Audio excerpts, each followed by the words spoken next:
And we are back, PlayStation Live from E3. I'm joined, Holly joined us. Hello. Welcome back. We just saw you. And you're joined by Peter from Toys for Bob. What are we talking about? We're talking about SPYRO REIGNITED Trilogy. I'm so excited.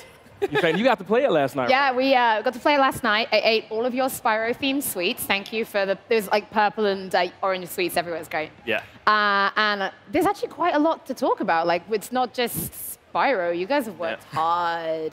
Yeah, with the 3 games, it's sort of huge. And this is the 20th anniversary from when he first came out. That reminds me how old I am. Very old. I know, me too. Yeah. It makes me feel very old. PlayStation 1 game. Yeah, it's totally worth it, though. Like, this was the perfect time to bring him back. And we got 3 games, right? Yeah. So the first 3 games that were made. And today we have Toasty and Treetops. And those are also going to be here at the convention for people to play. That's amazing. Yeah. You want me to load it up? Yeah, let's jump right in. Yeah. Because it is. If you are a Spyro fan, you played it as a kid growing up, you're about to hit between the eyes with nostalgia. It is exactly what it feels like. That is totally what we wanted. Honestly, playing it yesterday and eating all the sweets, I was like, I'm a kid again. I'm like shoveling M&Ms in and playing Spyro. That's exactly what I want to hear. Right, so talk about the visuals. Yeah, spent a lot of time making this game look really good for PlayStation 4. Sure. So we were trying to really make sure we respected the sense of wonder that you get when you were first playing the game. These were open worlds, and there were just huge vistas that you were exploring.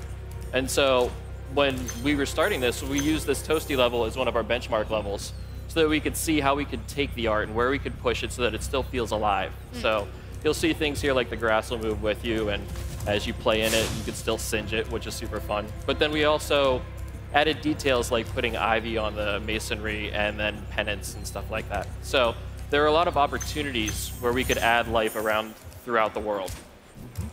Yeah, I mean, I call it retro-tinted spectacles. When you remember a game, but then when you go back and play it, you're like, oh, ooh, it didn't look that good. that was, because the old Spyro games were they were big. Right. Like, the first, 3D open world.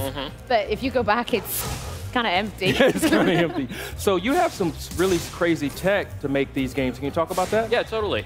So we did not have source code to build it from, and our engineers spent some time building a thing that they called SPYROscope. Essentially, Spyro under a microscope. But what that really means is, how do we make sure these jumps here are the right height? And when you have the controller in your hands, if you played it 20 years ago, you have that muscle memory. You're like, oh my God, this is exactly how he's supposed to run and fly. And that's totally where I'd bonk. And he ran into a wall. No, totally. But we wanted to make sure we were paying the right amount of respect to that. So people who have that deep-seated memory, they're still going to be able to feel that again here. And that's part of the joy that we've had, too, is just being able to explore that and watch me die by sleeping. Watch you die. Yeah. So when you were remaking these 3 games, what were some of the other things that was really, really important to get right for this franchise? So the art and the gameplay, like the muscle memory, really led the way. And we had opportunities like in here. This is Nevin's castle. And so Nevin, as I die again, he was, we wanted to really emphasize the artisans. So this is the first area of the first game. All the dragons that have been turned to crystal are now, well, they were artisans. So we have like a painter, sculptor, a barista. Yeah. It's all over the place. But it was a fun opportunity to just start building those worlds. And so if you look around here as I'm trying to avoid the dogs, there are all the places that Nevin would visit, some of his friends. He has a self-portrait in there. And it's just little touches that make the world feel alive. Stay away from me, dog. But even look at the reflection on the floor when you're running. Yeah. Like, that's what you can do now. That's what graphics let us do. Yeah. It was just a whole bunch of freedom to tell a story while still respecting the original story. That's awesome. Yeah. And that's been super fun. It's even been to the point where we have a number of people at the studio. Oh, of course.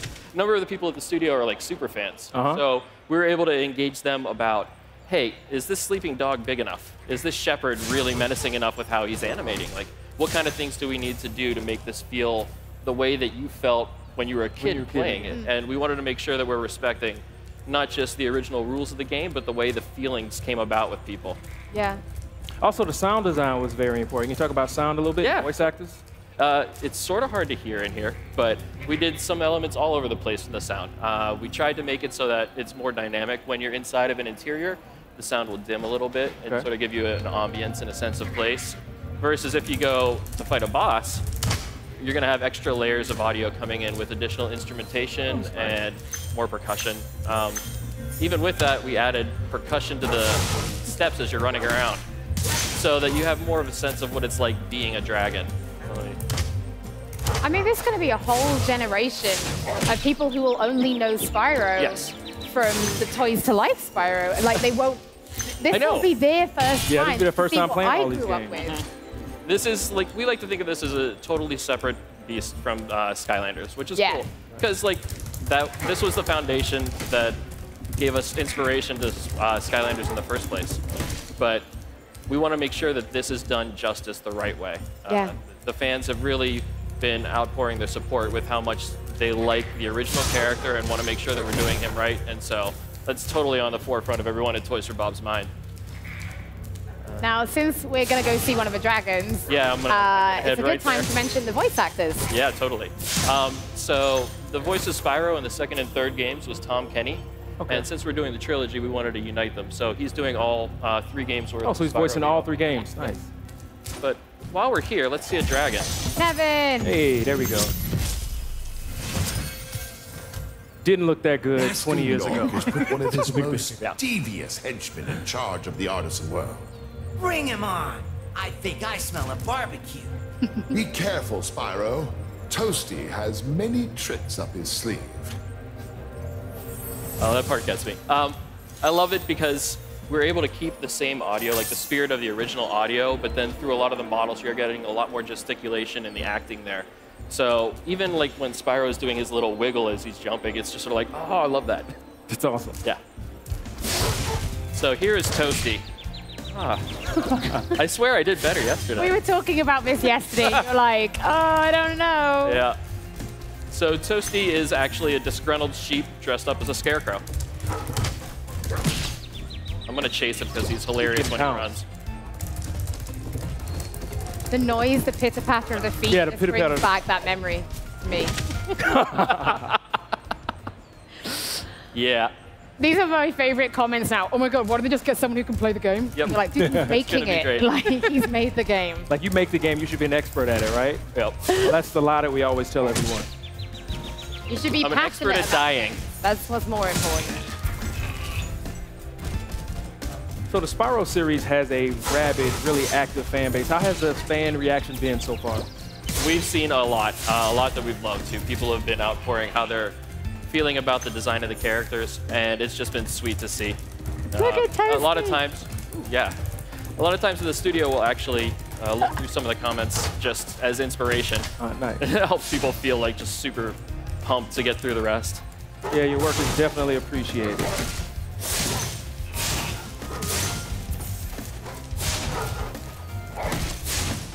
Yeah, get rid of the ads, and then we can just concentrate. Right.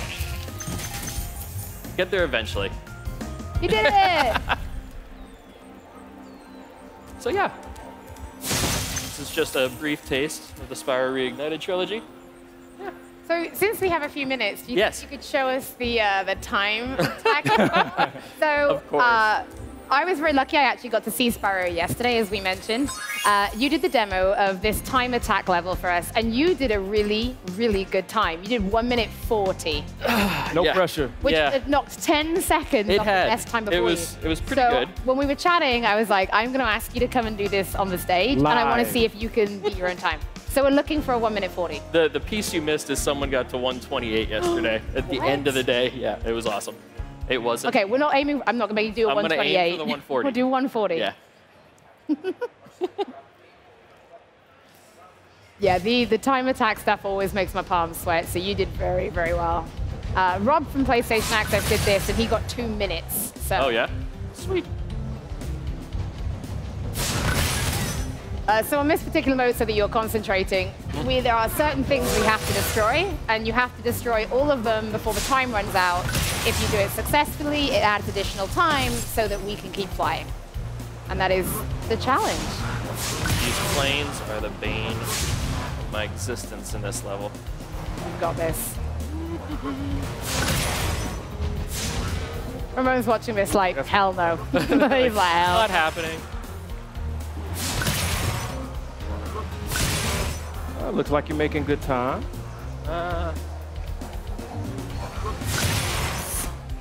No, I gotta get that plane too. Go for those gates. The team is gonna be embarrassed by me. There he is.